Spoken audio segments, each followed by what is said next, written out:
Hello listeners. So IPL వాతావరణం వచ్చేసింది. So మీరందరూ కూడా ఐపీఎల్ స్పెషల్ ప్రివ్యూ ఎపిసోడ్స్కి ఎంత ఎక్సైటెడ్ ఉన్నారో మేము కూడా అంతే ఎక్సైటెడ్ ఉన్నాం.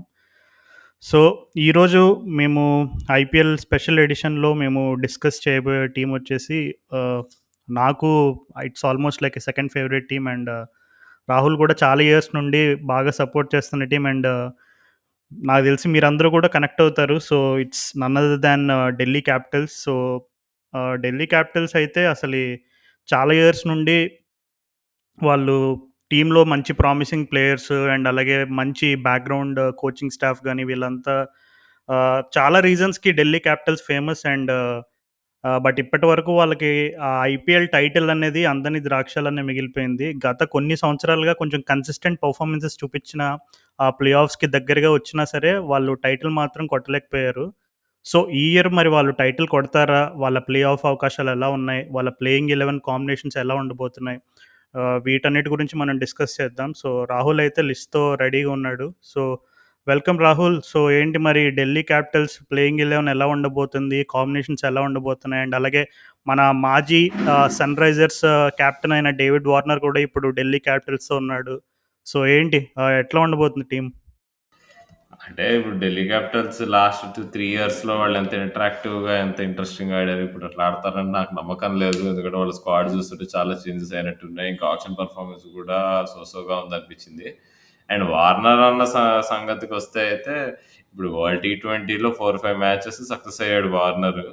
కానీ ఒక 14 మ్యాచ్ టోర్నమెంట్‌లో చూపించే ఫార్మ్ అక్కడ తన వీక్‌నెస్ టీమ్స్ ఎక్స్‌ప్లాయిట్ చేయడం ఇవన్నీ చూస్తే గాని మనం చెప్పలేము. Whether Sunrisers did a mistake or not అనేది. సో, ఆ సంగతి పక్కన పెడదాము. సో, మనం ఇప్పుడు డేవిడ్ వార్నర్, మిచ్ మార్ష్ ఇద్దరు ఆస్ట్రేలియన్ ప్లేయర్స్ వీళ్ళ ఫస్ట్ 11లో ఉంటారని నేను అనుకుంటున్నా. బట్ ప్రాబ్లమ్ ఎక్కడొచ్చిందంటే పాకిస్తాన్ సిరీస్‌లో వాళ్ళు పార్టిసిపేట్ చేయడంతో ఈ ఫస్ట్ 4 మ్యాచ్‌లు రఫ్‌గా ఫస్ట్ 10 డేస్ వాళ్ళు ఉండరనుకుంటా.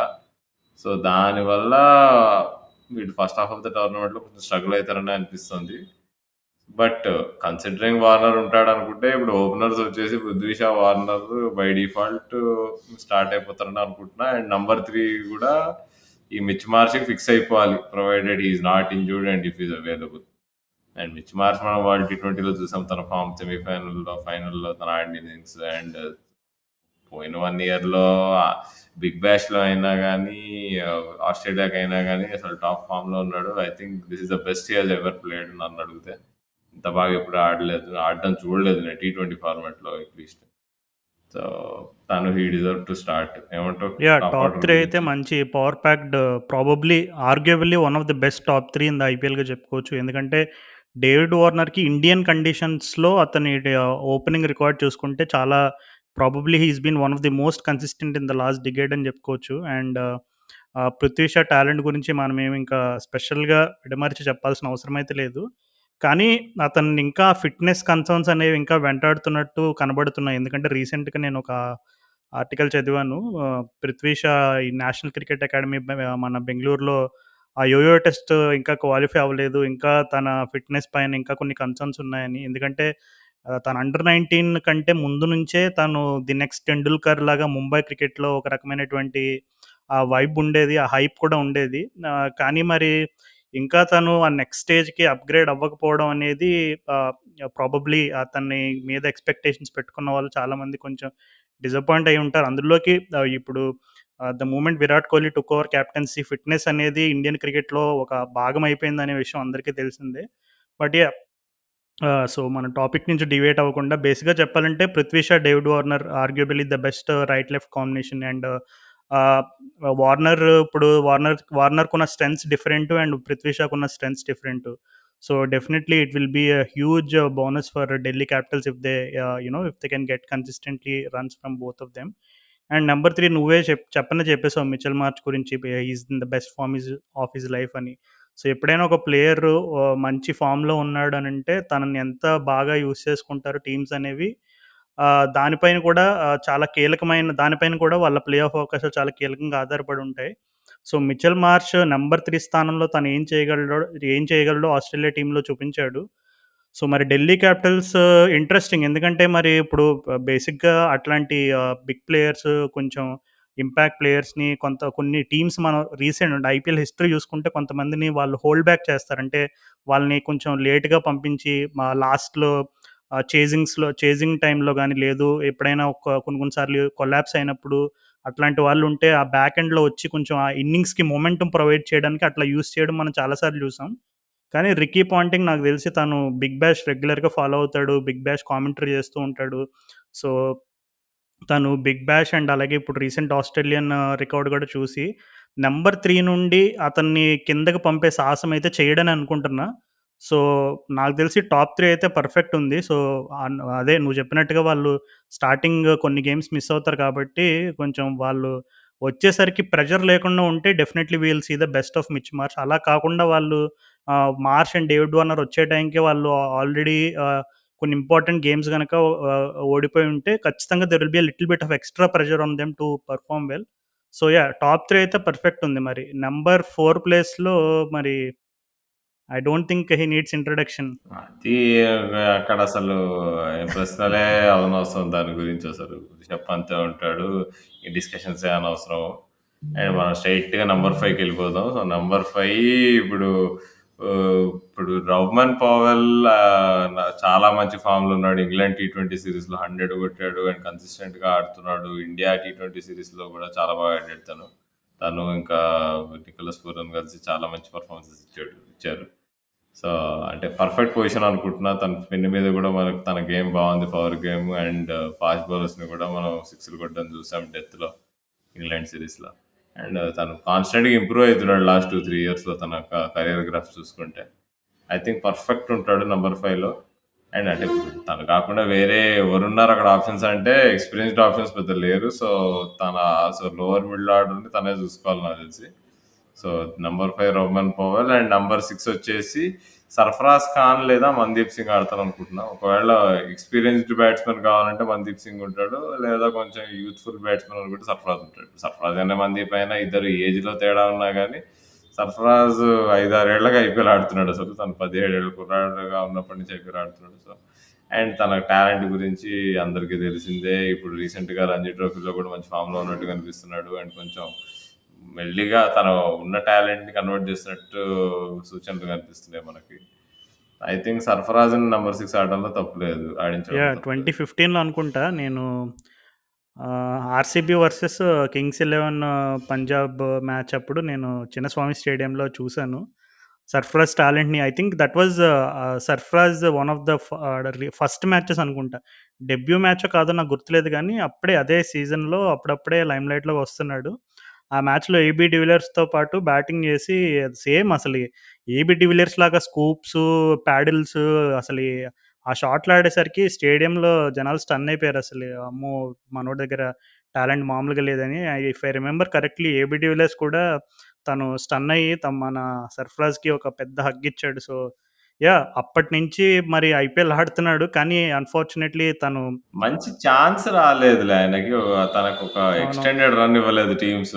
తన ఫిట్‌నెస్ గురించని జెప్పి, తను ఫీల్డింగ్ ప్రాబ్లమ్ అని జెప్పి కొన్ని టీములు తనని అవునవును. అండ్ ఇది కాకుండా కొంచెం డొమెస్టిక్ క్రికెట్‌లో చిన్న చిన్న కాంట్రోవర్సీస్ అవి జరిగి కొంచెం తన ఫార్ము కొంచెం ఇంపాక్ట్ అయింది గూడా మధ్యలో. బట్ అగైన్ ఇక్కడ తను లేదా మందీప్ ఐ థింక్ మంచి ఆప్షన్స్ నంబర్ 7 యాహ్! వరకు. నంబర్ 6కి. సో, ఇక్కడ వరకు వీళ్ళ బ్యాటింగ్ ఆర్డర్ బావుంది. కానీ దీని తర్వాతే వీళ్ళ పైన క్వెషన్ మార్క్‌లు వస్తాయి నీకు. నంబర్ 7 ఎవరైనా కొంచెం కొద్దిగా బ్యాటింగ్ టాలెంట్ ఉన్న ప్లేయర్ గావాలి మనకి. కానీ వీళ్ళ దగ్గర చూస్తుంటే వీళ్ళు ఒక ఆల్ రౌండర్‌ని ఆడియాలి. అండ్ అది కూడా అన్‌టెస్టెడ్ ఆల్ రౌండర్స్ ఉన్నారు. ఇప్పుడు నా దృష్టిలో నంబర్ 7 కొద్దిగా బ్యాటింగ్ టాలెంట్ ఉండాలి కాబట్టి లలిత్ యాదవ్‌ని బ్యాక్ చేస్తారనుకుంటున్నా. Already Lalit Yadav last year బానే ఆడాడు. సగం మ్యాచెస్ ఆడినట్టు గుర్తు. సో, లలిత్ యాదవ్ ఈ batting all rounder. Off spin ఏస్తాడు. సో, తను నంబర్ 7 ఆడి దెన్ ఠాకూర్ వస్తాడు. లార్డ్ ఠాకూర్. తను తను కూడా ఆల్ రౌండర్ కాబట్టి. బికాస్ ఠాకూర్ 7 ఆడిచ్చి చేద్దామా అంటే ఐ థింక్ ఎంత టాలెంట్ ఉన్నా గానీ ఠాకూర్ నంబర్ 7 బ్యాట్స్‌మన్‌గా అయితే మనం ఊహించుకోలేం. నంబర్ 8 పర్ఫెక్ట్ గాని. యాహ్! అంటే నాకు కొన్ని క్వెషన్ మార్క్స్ ఉన్నాయి ఇప్పటి వరకు చెప్పిన లైనప్ మీద. బట్ అవి మనం వన్స్ ప్లేయింగ్ 11 లిస్ట్ మొత్తం వచ్చిన తర్వాత then we can just discuss briefly ఎక్కడ ఎవరు ఫిట్ అవుతారనేది. సో, మరి నంబర్ స ఐ థింక్ 6 నువ్వు లలిత్ యాదవ్ ఇంకా లలిత్ యాదవ్ లాంటి ఒక ఆల్ రౌండర్‌ని తీసుకొస్తే అండ్ నంబర్ 7 శార్దూల్ ఠాకూర్ వస్తే అండ్ మరి అక్షర్ పటేల్ నంబర్ 8 ఆడాలంటావా ఇంకా? నంబర్ 8 కాదు, నంబర్ 9 ఓకే. సో, ఆడాల్సొస్తది 7 అక్షర్ పటేల్. అంటే అదే ఇప్పుడు ఇప్పుడు 7లో అక్షర్ పటేల్ అయినా, ఠాకూర్ అయినా గానీ, ఠాకూర్ అయినా, అక్షర్ పటేల్ అయినా ఇద్దరు ఆల్మోస్ట్ సేమ్ బ్యాటింగ్ టాలెంట్ ఉంది ఇప్పుడు. అక్షర్ పటేల్ ఇంకా మంచిగా ప్రోగ్రెస్ అయితాడనుకున్నాం లాస్ట్ 5, 6 ఇయర్స్‌గా చూసి మనం తను. కానీ తను ఇంకా బ్యాటింగ్‌తో అంత నమ్మకంగా తను ఆడుతున్నట్టు అనిపియట్లే. సో, ఐ థింక్ నంబర్ అంటే ఇది కొంచెం రఫ్‌గా అనిపించినా గానీ, ఐ థింక్ ఇప్పుడు అంటే నీకు చెప్పేది అర్థమవుతుంది కదా! ఇప్పుడు నీకు నంబర్ 7లో ఆడాలంటే ఎయిదర్ కొద్దిగా పెడిగ్రీ బ్యాట్స్‌మన్ ఉండాలి. వీళ్ళందరూ బౌలింగ్ ఆల్‌రౌండర్‌లే. అంటే ఠాకూర్ అయినా, అక్షర్ అయినా, కాకపోతే లలిత్ యాదవ్ ఒక్కడు కొద్దిగా బ్యాటింగ్ కొంచెం మంచి ప్యూర్ బ్యాట్స్‌మన్‌లా ఆడుతున్నట్టు అనిపిస్తాడు. కానీ ఇంకో ఆర్గ్యుమెంట్ ఉంది. ఇప్పుడు నంబర్ 7 వస్తున్నప్పుడు నీకు ప్యూర్ బ్యాటింగ్ ఎందుకు, సిక్స్‌లు కొట్టడం వస్తే చాలు కదా అని. బట్ ఐ థింక్ స్టిల్ నీకు షార్ట్‌గా అనిపిస్తది నీకు బ్యాటింగ్ లైనప్ నీకు నంబర్ 7 ఠాకూర్ అయినా, అక్షర్ అయినా వస్తే. సో, ఆ రీజన్ వల్ల అందుకని నేను లలిత్ ఓకే. యాదవ్‌ని నంబర్ ఆడించడం 6 బెటర్ ఎవరు? అనుకున్నా. నేను ఒక్కసారి కన్‌ఫ్యూజ్ అయ్యాను. అందుకని అడుగుతున్నా. నంబర్ 6 సర్ఫరాజ్ లేదా మందీప్. ఓకే. సో, నంబర్ 7 వచ్చేసి లలిత్ యాదవ్ అంటున్నావు. అండ్ నంబర్ 8, 8, 9, 10, 11 మరి? Number 8 Thakur, number 9 Axar, then ఇంకా ఇద్దరు ఫాస్ట్ బౌలర్లు చేతన్ సకారియాతో స్టార్ట్ అవుతారు వీళ్ళు. లెఫ్ట్ ఆర్మ్ పేసర్, తను ఇండియాకి కూడా ఆడాడు అండ్ చాలా ప్రామిసింగ్ గా ఉంది తన బౌలింగ్. తన left arm angle option. So తనతో పాటు ఫారెన్ పేసర్ వచ్చేసి ఆండ్రిక్ నోకియా ఆడతాడు లేదో కొన్ని క్వశ్చన్ మార్క్స్ ఉన్నాయి, కానీ తను ముంబైలో ల్యాండ్ అయితే అయ్యాడు. సో ఒకవేళ తను అవైలబుల్ లేకపోతే లుంగి ఎంగిడి స్టార్ట్ అవుతాడు నాకు తెలిసి. సో లుంగి ఎంగిడి లేదా నోకియా ఇద్దరిలో ఎవరో ఒకళ్ళు పక్కా ఆడతారు ఎవ్రీ మ్యాచ్. So, yeah! నీ ప్లేయింగ్ 11 చూస్తే నాకున్న క్వెషన్ మార్క్స్ ఏంటంటే జనరల్‌గా సో, ఫస్ట్ అండ్ ఫార్‌మోస్ట్ నేనేమనుకుంటున్నానంటే శ్రీకర్ భరత్ ఖచ్చితంగా ప్లేయింగ్ 11లో ఉంటాడనుకుంటున్నాను. అది మరి రిక్కీ పాంటింగ్ తనని ఎట్లా అంటే ఏ ప్లేస్‌లో తనకి ఎక్కడ తనని స్లాట్ చేస్తాడో, తనకి ఎలాంటి రెస్పాన్సిబిలిటీ ఇస్తాడనేది కొంచెం ఎక్సైటెడ్‌గా ఎదురు చూస్తున్నాను. ఎందుకంటే ఎంతైనా మన తెలుగు కుర్రోడు అండ్ అలాగే ఇప్పుడు ప్రెజెంట్ ఎట్లాగో రిద్దిమాన్ సాహాకి ఇంకా ఆల్మోస్ట్ ప టెస్ట్ క్రికెట్ నుంచి మన ఇండియన్ టీమ్ గుడ్ బై చెప్పేసినట్టు మనకి సరిపడినన్ని సంకేతాలు కనబడుతున్నాయి. సో, ఇప్పుడు రిషబ్ పంత్‌కి గ్యా గ్యా బ్యాకప్‌గా మన శిఖర్ భరత్‌ని ఆల్రెడీ ఆహ్, మన కోచింగ్ స్టాఫ్ ద్రవిడ్ గాని వీళ్ళందరూ ఫుల్ కాన్ఫిడెన్స్ ఇచ్చి నేషనల్ టీమ్‌లో తనని రెగ్యులర్ పార్ట్‌గా చేశారు. Almost from the last 1 ½ to 2 years అనుకుంటా. And I think he is going to be there for a while అని అనుకుంటున్నా ఇండియన్ క్రికెట్‌లో at least in test cricket. And IPL పరంగా కూడా తను లాస్ట్ ఇయర్ అయితే బానే ప్రోగ్రెస్ అయ్యాడు. తను ఢిల్లీ క్యాపిటల్స్ పైనే తను ఒక విన్నింగ్ 6 కొట్టి గెలిపించడం కూడా చూసాం మనం లాస్ట్ ఇయర్ దుబాయ్‌లో. సో, అండ్ తనెట్లాగూ ఆంధ్రాకి ఓపెనింగ్ ప్లేస్‌లో ఆడతాడు. ఓపెనింగ్ ప్లేస్‌లో ఆడినప్పుడు తను సెంచరీలు కొట్టడం గానీ, ఇవన్నీ మనం చూసాం. ఐ థింక్ లాస్ట్ 2, 3 ఇయర్స్‌లో కూడా తను సయీద్ ముస్తక్ అలీ టీ20 టోర్నమెంట్‌లో తన పెర్ఫార్మన్సెస్ చూసుకున్నా చాలా కన్సిస్టెంట్‌గా ఉన్నాయి. సో, ఓపెనింగ్ ఆడగలడు అండ్ అలాగే ఐపీఎల్‌లో ఆర్‌సీబీ వాళ్ళు తనని నంబర్ 3 అండ్ అలాగే మిడిల్ ఆర్డర్‌లో కూడా ఆడించారు. సో, అక్కడ కూడా డీసెంట్‌గానే ప్రోగ్రెస్ అయ్యాడు. ఎందుకంటే last year I think last ఇయరో, బిఫోర్ లాస్ట్ ఇయరో రజత్ పతిదార్ అని ఒకళ్ళని ట్రై చేశారు ఆర్‌సీబీ వాళ్ళు కొన్ని గేమ్స్. కానీ అది ఇంకా వర్కౌట్ అవ్వకపోయేసరికి ఎప్పుడైతే శ్రీకర్ భరత్‌ని తీసుకొచ్చారో డెఫినెట్‌లీ దే హాడ్ కొంచెం టాప్ ఆర్డర్ కొంచెం ఆర్‌సీబీ అంతకు ముందు కంటే చాలా మెరుగ్గా కనబడింది. సో, ఖచ్చితంగా తను ఆ ఇంపాక్ట్ క్రియేట్ చేయగలిగాడు కాబట్టి ఇప్పుడు అండ్ అలాగే నేషనల్ టీమ్‌లో ఉంటున్నాడు రెగ్యులర్‌గా. అండ్ అతని టాలెంట్ గురించి అయితే డెఫినెట్‌లీ చెప్పనక్కర్లేదు. స్పిన్ బాగా ఆడగలడు and he is a very busy player at the crease. Srikar భరత్‌కి ఒక నిక్ నేమ్ ఉంది డొమెస్టిక్ క్రికెట్‌లో. రిక్కీ పాంటింగ్ ఆఫ్ ఇండియా అంటారంట. సో, తను ఫుల్ షాట్ మామూలుగా ఆడడంట. అశ్విన్ చెప్పాడు ఈ విషయం. సో, అతను ఖచ్చితంగా ఉంటాడని నేను అనుకుంటున్నా. Maybe I might be wrong or right. So, అదొకటి. అంటే నాకు తెలిసి పక్కా వార్నర్ లేనప్పుడు నాకు తెలిసి శ్రీకర్ భరత్ ఓపెన్ చేస్తాడేమో పృథ్వీ షాతో పాటు. ఆర్మర్ వాళ్ళకి ఇంకో ఆప్షన్ ఉంది. టిమ్ సైఫర్ట్ ఉన్నాడు. Tim Seifert yeah! ఆడిస్తారేమో. సో, మరి నాకు ఫారెన్ నువ్వు బ్యాట్స్‌మన్ చెప్పిన నన్నే ప్లేయింగ్ చెప్తావు 11లో మరి. సో లలిత్ యాదవ్ అండ్ అలాగే ఐ థింక్ ఇంకొక ప్లేస్‌లో సర్ఫరాజ్ ఆర్ మందీప్ అన్నావు కదా! నంబర్ 6 దగ్గర. సో, ఐ థింక్ ఈ 2 ప్లేసెస్‌లో హ్మ్. అంటే ఈ బ్యాటింగ్ పొజిషన్ ఎక్కడనేది మనకు తెలీదు. బట్ ఈ 2 ప్లేసెస్‌లో ఎయిదర్ సర్ఫరాజ్ ప్లేస్‌లో గాని, లలిత్ యాదవ్ ప్లేస్‌లో గాని శ్రీకర్ భరత్‌కి ఒక లాంగ్ రన్ ఇస్తారని నేను అనుకుంటున్నా. సో, చూద్దాం మరి. అదొక స్పాట్ ఒకటి.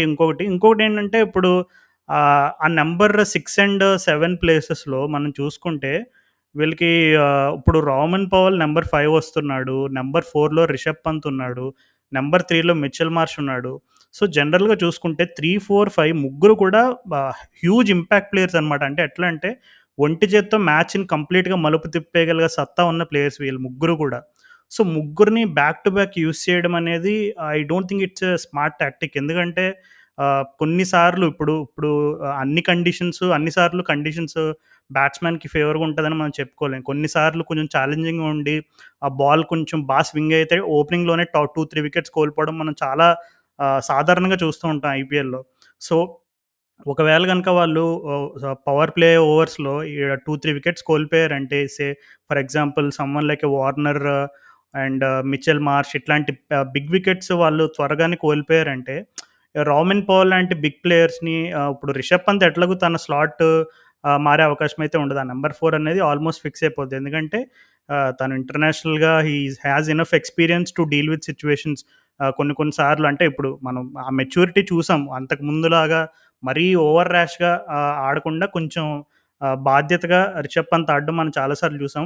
ఇంకా కొన్ని కొన్ని సార్లు ఆ ఫ్లాషెస్ కనబడతాయి. బట్ స్టిల్ రిషబ్ పంత్ స్లాట్‌నయితే జనరల్‌గా మూవ్ చేయడానికి సాహసం చేయరు. బట్ అదే ఆ నంబర్ 3-5లో మరి ముగ్గురు ఆ రకమైనటువంటి ఇంపాక్ట్ ప్లేయర్స్‌ని అలా స్లాట్ చేస్తారా అనేది నాకు కొంచెం డౌట్‌ఫుల్‌గా ఉంది. ఎందుకంటే మరి ఇందాక నువ్వు చెప్పినట్టుగానే ఆ నంబర్ 6 అండ్ 7 చాలా క్రూషియల్ స్పాట్స్ టీ20లో. ఎందుకంటే they are probably the finishers of the game and అలాగే ఒక్కొక్కసారి ఫస్ట్ ఇన్నింగ్స్ ఆడినప్పుడు వాళ్ళు ఏదైనా కొలాప్సెస్ అవన్నీ ఉంటే కొంచెం లాస్ట్‌లో వచ్చి ఏదన్నా లాస్ట్ 2, 3 ఓవర్స్‌లో ఒక 30, 40 రన్స్ కొట్టి ఆ టీమ్‌కి మొమెంటం అందించడంలో చాలా కీలక పాత్ర పోషిస్తది. ఆ నంబర్ 6 అండ్ 7 ప్లేసెస్. సో, ఆ నంబర్ 6 అండ్ 7 ప్లేసెస్‌లో ఇక్కడ అంటే అదే ఈ పవర్ ప్లేయర్స్ ఎవరు లేకపోతే గనక చాలా కొంచెం ఎందుకో లీన్‌గా కనపడుతుంది ఆ లైనప్. అంటే నాకు తెలిసి నోయింగ్ పాయింటింగ్ అంటే మనం చూస్తాం ఢిల్లీ క్యాపిటల్స్ ఎట్లా ఆడతారో చూస్తే ఫ్లోటింగ్ అనేది చాలా ఇష్టం పాయింటింగ్‌కి. సో, ఇప్పుడు నువ్వు చెప్పిన సిట్యుయేషన్ వచ్చిందనుకో పక్కా లలిత్ యాదవ్‌ని పైకి పంపిస్తాడు. నీకు సడెన్‌గా 3 వికెట్స్ పడ్డాయనుకో లలిత్ యాదవ్‌ని పైకి పంపించి కాసేపు స్ట్రైక్ రొటేట్ చేయరా అని చెప్తాడు. సర్ఫరాజ్ అయినా, మందీప్ అయినా, లలిత్ యాదవ్ అయినా. సో, నాకు తెలిసి కొంచెం అంత టాక్ట్ అయితే పాంటింగ్‌కి ఉంటది. సో, స్టాక్ చేయొద్దని చెప్పి. సో, సిట్యుయేషన్ ప్రకారం తను ఈజీగా మౌల్డ్ చేయొచ్చు అండ్ మౌల్డ్ అవుతదనుకుంటున్నా ఈ batting lineup. Considering the player Sarfaraz, Mandeep ఎక్కడైనా ఆడగలరు. లలిత్ యాదవ్ కూడా కొంచెం వర్సటైల్ గానే అనిపించాడు మనం చూసిన 2, 3 మ్యాచెస్‌లో తన బ్యాటింగ్. కాబట్టి I think they will do fine అనుకుంటున్నా. సో, అందుకే లలిత్ యాదవ్ కొంచెం అదే వాళ్ళ బ్యాటింగ్ ఇన్స్యూరెన్స్ ఇస్తున్నాడు. అండ్ మళ్ళీ పైన కూడా ఆడొచ్చు. తను ఒక మ్యాచ్‌లో నంబర్ 4 ఆడిచ్చినట్టు గుర్తు. ఫర్ సమ్ రీజన్ తను జల్దీ వచ్చాడు. నంబర్ 4 నంబర్ 5 వచ్చాడు ఒక మ్యాచ్. సో, తనని ఎందుకో రేట్ చేస్తున్నారు ఢిల్లీ వాళ్ళు. సో, అంటే బట్ శ్రీకర్ భరత్ ఉంటాడా లేదా అనేది అది కూడా పాజిబుల్. సో, అంటే యాక్చువల్‌గా బ్యాటింగ్ వైస్ వీళ్ళకి చాలా ఆప్షన్స్ ఉన్నాయి. బౌలింగ్ దగ్గర వీళ్ళు చతికిలబడేటట్టున్నారు గానీ అండ్ అలాగే శార్దుల్ ఠాకూర్ అండ్ అక్షర్ పటేల్ రూపంలో ఇద్దరు ఇంటర్నేషనల్లీ ఎక్స్‌పీరియన్స్డ్ ప్లేయర్స్ ఉండడం వీళ్ళకి చాలా అడ్వాంటేజ్. అంటే ఆ లోయర్ మిడిల్ ఆర్డర్‌లో ఇప్పుడు ఒకవేళ కొన్ని కొన్ని సార్లు మరీ దారుణమైన కొలాప్స్ ఇలాంటిదేమైనా జరిగితే గనక at least they have decent batsmen who have international experience and who can get them to a respectable total. ఎందుకంటే ఐపీఎల్‌లో మనం చాలా సార్లు చూస్తాం. కొన్నిసార్లు ఆ 120, 130 ఏముందిలే ఈజీగా చేసేస్తారనుకుంటాం గానీ, మనం అట్లాంటి టార్గెట్సే ట్రిక్కీగా జరిగి ఓడిపోవడం కూడా చాలా సార్లు చూస్తాం. కానీ ఆ 120, 130కి లాక్ రావాలంటే అక్కడ లోవర్ మిడిల్ ఆర్డర్‌లో కొంచెం ఇంటర్నేషనల్ ఎక్స్‌పీరియన్స్ అనేది చాలా అవసరం. సో, అట్లాంటి సిట్యుయేషన్స్‌లో ఖచ్చితంగా ఇక్కడ శార్దుల్ ఠాకూర్ అండ్ అక్షర్ పటేల్ పాత్ర చాలా కీలకంగా మారబోతుంది. సో, వాళ్ళిద్దరిని కూడా మరి ఎట్లా నువ్వు చెప్పినట్టుగా Ricky Ponting is a very good tactician. So, మరి అక్షర్ పటేల్ గాని, శార్దుల్ ఠాకూర్‌ని గాని అట్లా ఫ్లోటర్‌లాగా ఇప్పుడు ఈవెన్ మనం I think Chennai super Kings వాళ్ళు కూడా ఐ థింక్ ఒక గేమ్‌లో శార్దుల్ ఠాకూర్‌ని కొంచెం ఫ్లోటర్‌లా యూజ్ చేసినట్టున్నారు. సో, చూద్దాం మరి ఎట్లా రికీ పాంటింగ్ వీళ్ళిద్దరిని కూడా ఎట్లా యూజ్ చేసుకుంటాడనేది చూడాలి. కానీ అదే వీళ్ళ వీక్‌నెస్ వచ్చేసి నాకు తెలిసి ఇక్కడే పడుతుందబ్బా! వీళ్ళ లెగ్ స్పిన్నర్‌ని ఆడించడానికి కుదరనప్పుడు. ఇప్పుడు కుల్దీప్ యాదవ్ ఉన్నాడు స్క్వాడ్‌లో.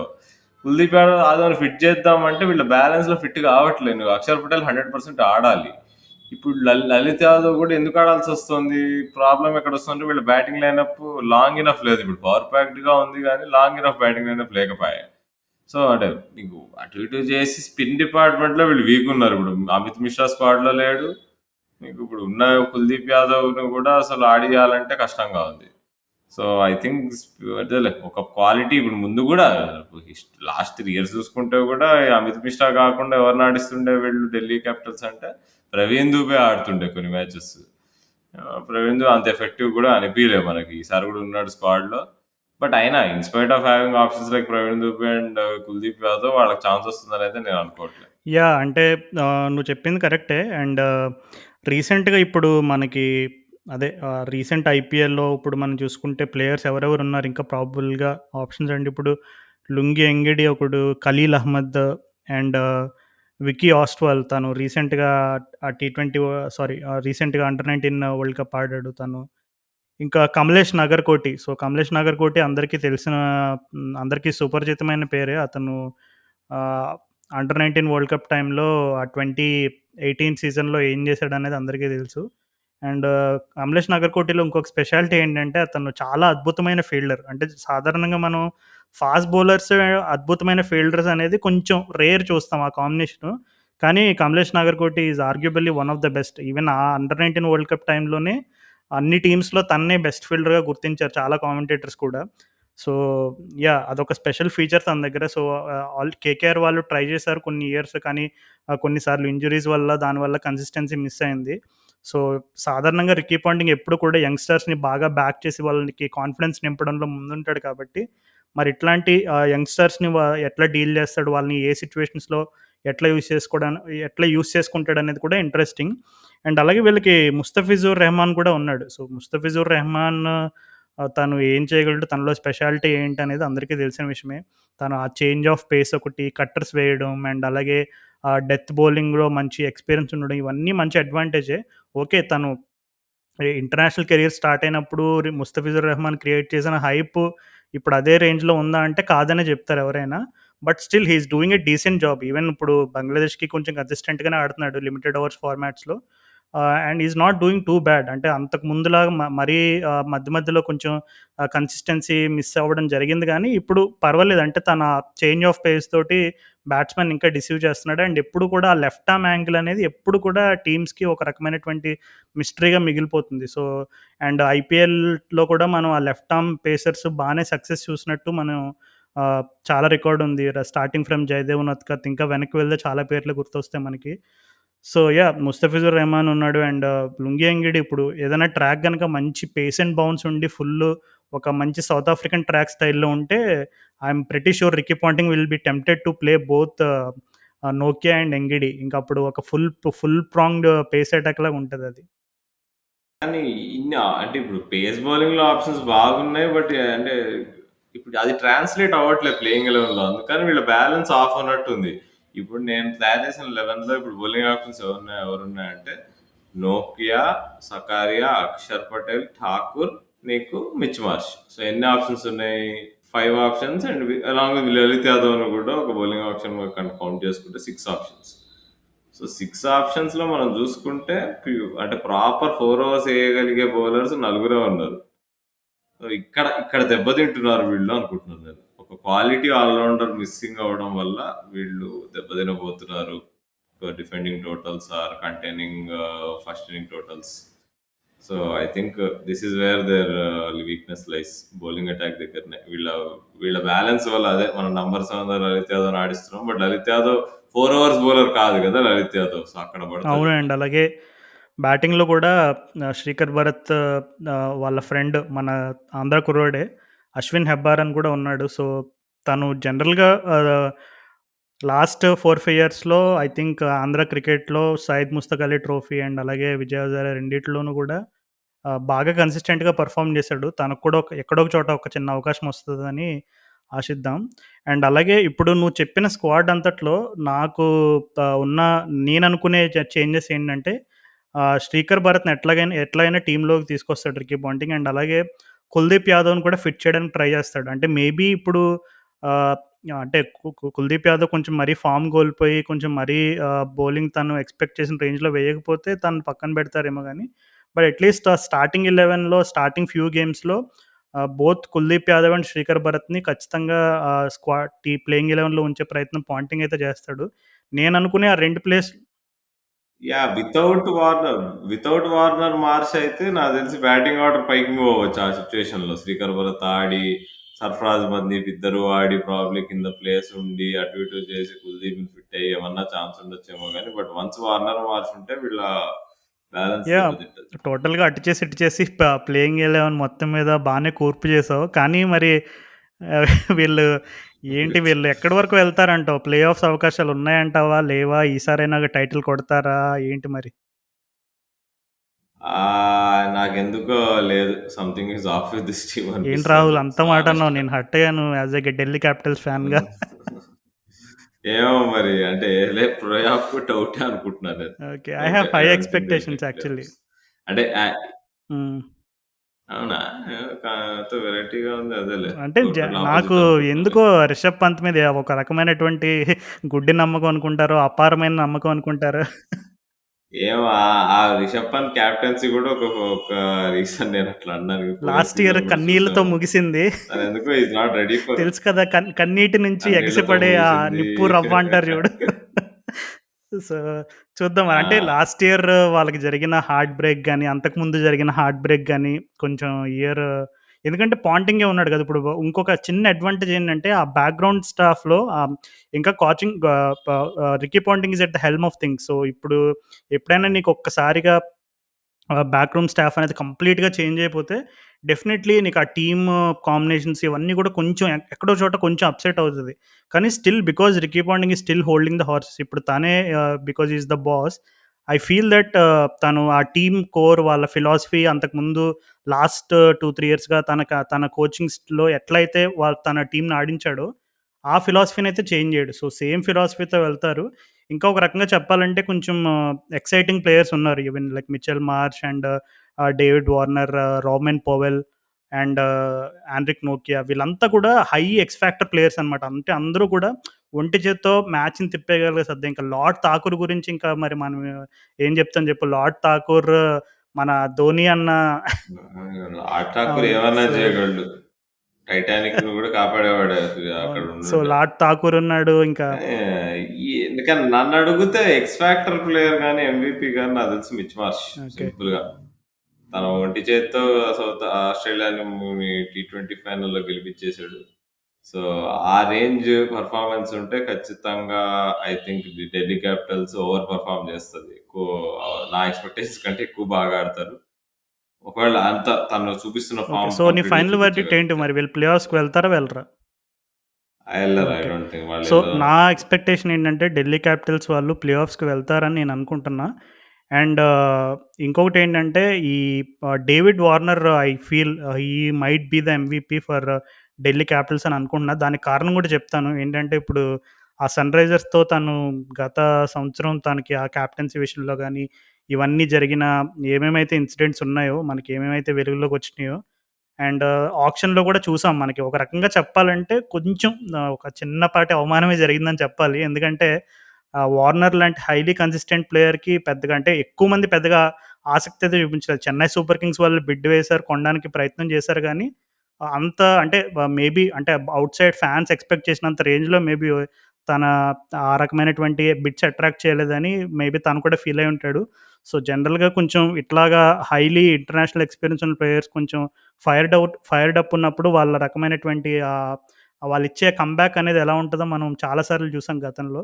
సో, హోపింగ్ ఫింగర్స్ క్రాస్డ్ తనకొక మంచి సీజన్ ఉంటదని అనుకుందాం.